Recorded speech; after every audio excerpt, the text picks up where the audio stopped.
एक रमा के जीवन की एक छोटी सी घटना पहले बताता हूं। बाबा साहब अम्बेडकर विदेश में शिक्षा ग्रहण करते थे। रमा घर में रह करके बच्चों का पालन पोषण करती थी। तो एक बार का जिक्र, बाबा साहब विदेश से लौट करके इंडिया भारत वापस आ रहे थे। तो रमा को पता लग गया था पहले से मेरे पति आ रहे हैं। तो भारत में आते ही उनके लिए एक बड़ा मंच बनाया गया। उस मंच पर बाबा साहब का सम्मान होना था। तो उनकी पत्नी सोच रही है आज मेरे पति आ रहे हैं तो घर के सारे काम जल्दी से निपटा लूं, खत्म कर लूं। आज मैं भी अपने पति को देखने जाऊंगी, अपनी आंखों से उनका सम्मान देखूंगी। तो रमा घर के सारे काम माता बहनों कर रही हैं। और जब घर के सारे गृह कार्य पूरे कर लिए, इधर बाबा साहब मंच पर आ गए हैं और रमा तैयार होने के लिए मन कर रही है कि एक साड़ी निकाल लूं और तैयार होकर के जाऊंगी।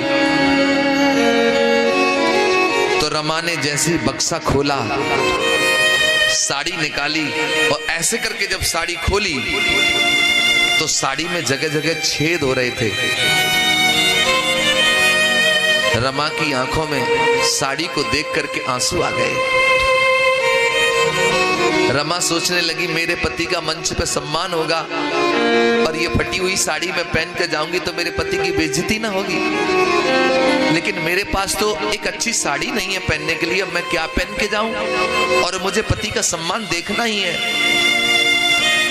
तब रमा को याद आया कि साहू जी महाराज ने एक बार मेरे पति को सर पे वो फेंटा बोलते हैं पगड़ी, वो बांधी थी।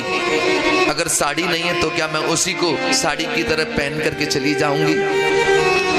तो रमा ने वही फेंटा निकाला, वो पगड़ी निकाली और साड़ी की तरह उसको लपेट लिया माताओं बहनों। और लपेटने के बाद वो बाबा साहब अम्बेडकर का अपने पति का सम्मान देखने के लिए गई। मंच बना था, काफी भीड़ थी। तो पत्नी कोई होगी तो पहली लाइन में ही तो बैठेगी, लेकिन रमा पहली लाइन में नहीं बैठी, पीछे भी नहीं बैठी रमा। वो पेड़ है ना, पेड़ के पीछे रमा जाकर के दूर से जाके छिप गई और वहीं से अपने पति को देख करके खुश होने लगी। बाबा साहब का मंच पे सम्मान हो रहा है। बाबा साहब जब मंच में अपना भाषण दे रहे हैं तो बाबा साहब की आंखों ने अपनी पत्नी रमा को देख लिया। जब रमा को देख लिया तो बाबा साहब मंच से नीचे उतर के गए, जाकर के पास में पहुंचे तो देखा ऊपर से नीचे रमा के तन पे तो एक साड़ी नहीं है। रमा वो पगड़ी को, कपड़े को लपेट करके आई है। बाबा साहब ने अपनी पत्नी के हाथ अपने हाथों में ले लिए, कहने लगी बाबा साहब रमा मुझे माफ कर देना, मैं तुम्हारा बड़ा अभागा पति हूं जो तुम्हें एक अच्छी सी साड़ी नहीं पहना पाया। रमा ने तभी क्या किया, एक उंगली साहब के ओठों पे रख दी, बोली साहब सब कुछ कहना लेकिन ये मत कहना कि आप मुझे एक अच्छी साड़ी नहीं पहना पाए।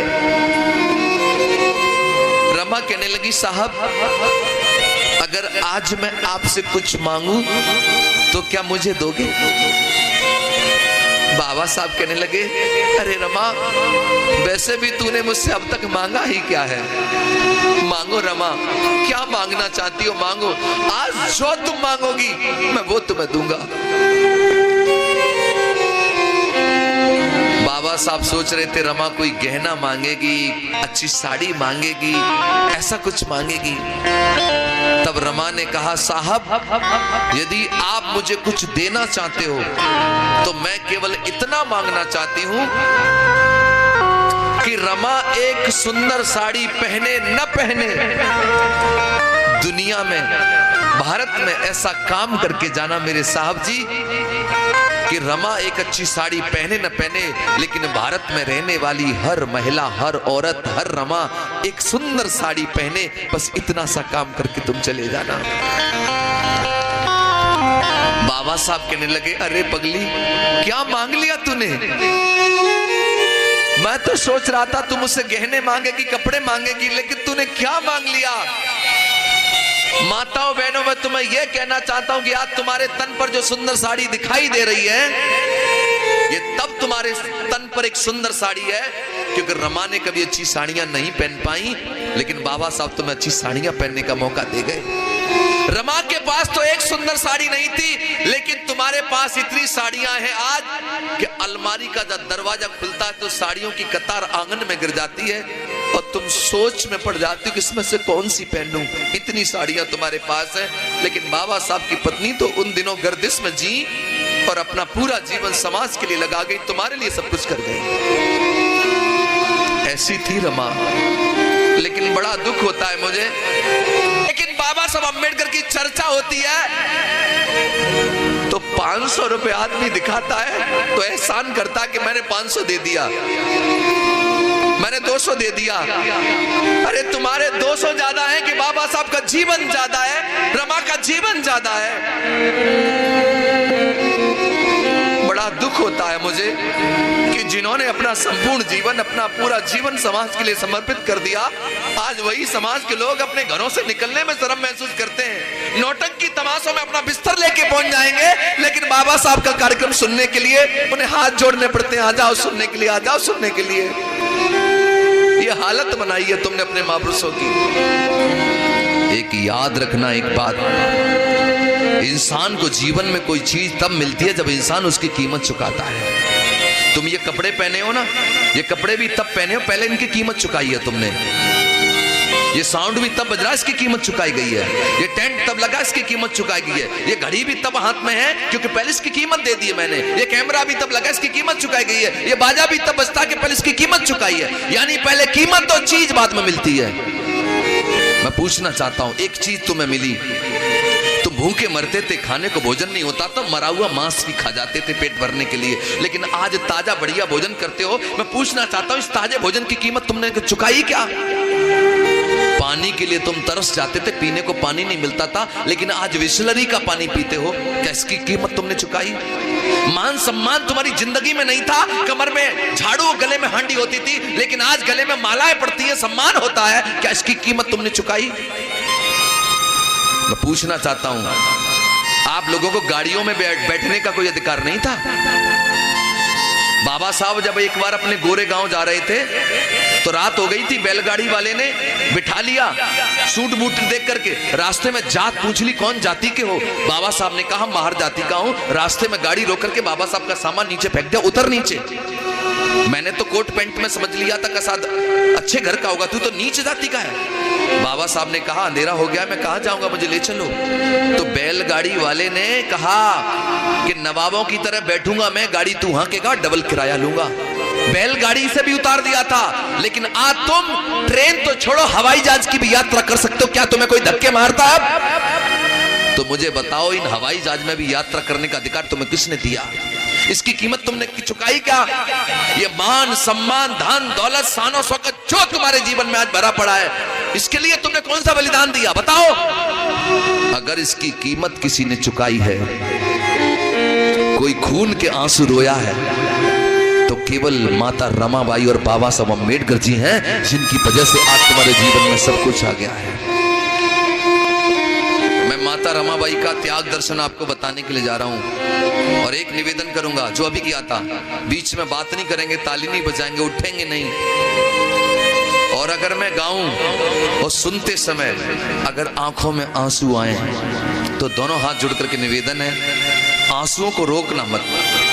आज उन आंसुओं को बाहर की दुनिया की यात्रा करने देना।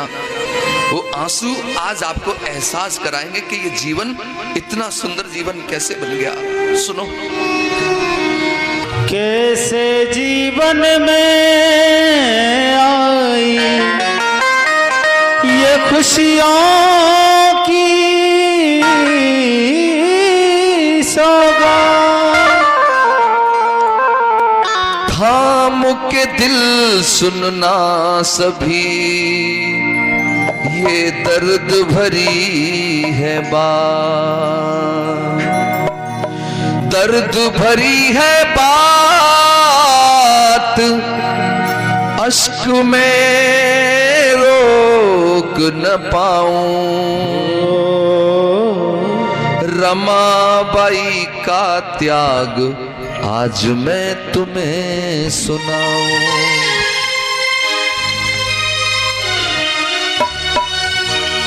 सुने पहली लाइन, जब मिला बाबा को वजीफा मेरे भीम बड़े हर्षाए।